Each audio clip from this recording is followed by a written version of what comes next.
fut la construction d'un mur d'enceinte très travaillé et la finalisation de tous les travaux de surface, les fausses chapelles et la cour des serpents, sous l'œil attentif d'un observateur privilégié, la statue du pharaon Djéser.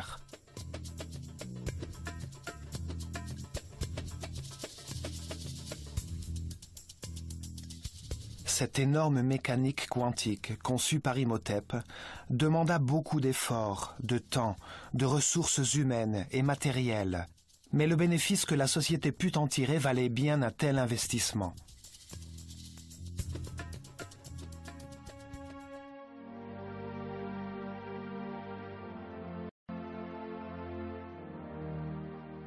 Le tourbillon a été utilisé pour accélérer le développement spirituel des disciples de l'école des mystères de l'œil d'Horus.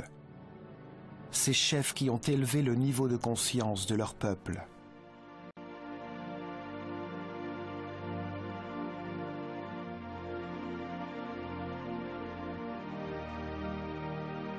L'énergie tachyon produite par la pyramide, en augmentant la fréquence vibratoire du cerveau, raccourcissait la longueur de ses ondes, amplifiait le pouvoir mental de l'initié et élargissait son champ électromagnétique, ou en d'autres termes, son aura.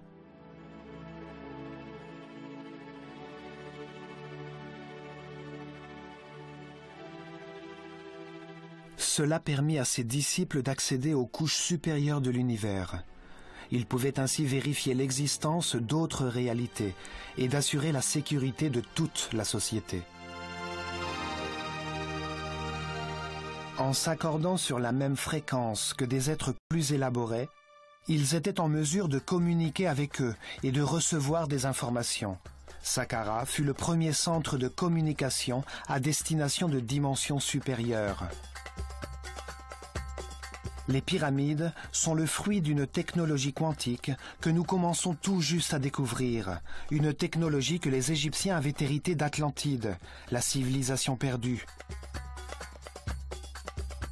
Nous négligeons les enseignements que nous pourrions tirer de Saqqara, qui est un exemple d'une technologie dont nous ne rêvons même pas et que nous nous contentons de croire possible. Une technologie contrôlée par la conscience, vouée à la perfection spirituelle de tous les peuples.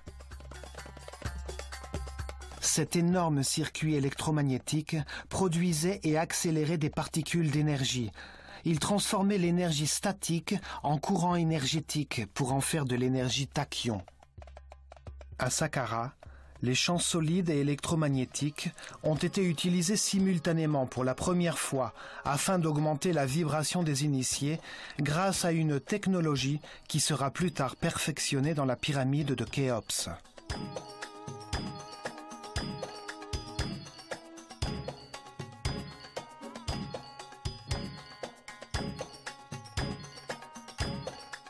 Sur le plan physique, ils ont utilisé l'énergie produite par la pyramide pour construire des couloirs électromagnétiques et générer des phénomènes de supraconductivité. Ils établirent la base de l'architecture en utilisant des blocs de pierre.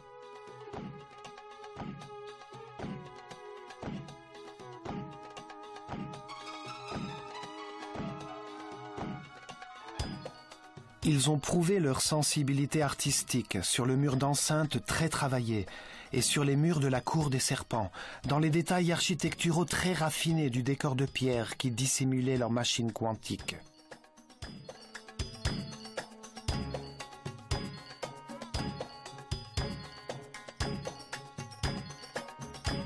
Ils mirent au point des formules chimiques pour faire fondre des pierres contenant une forte densité de quartz et fabriquer des tuiles en céramique qu'ils utilisèrent dans des galeries souterraines subtilement élaborées.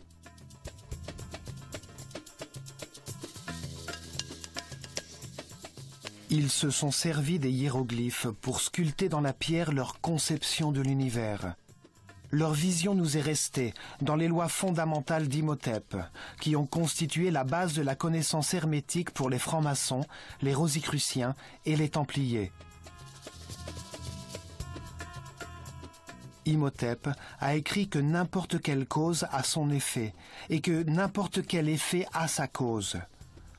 Rien n'existe par hasard, sans cause, car sinon l'univers serait détruit. En y réfléchissant, Einstein a dit « Dieu n'a pas joué au dé ».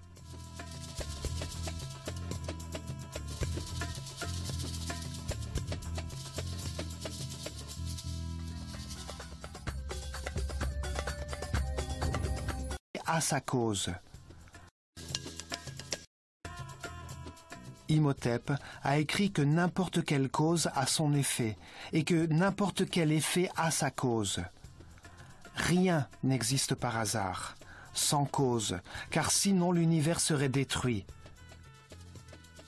En y réfléchissant, Einstein a dit « Dieu n'a pas joué au dé ».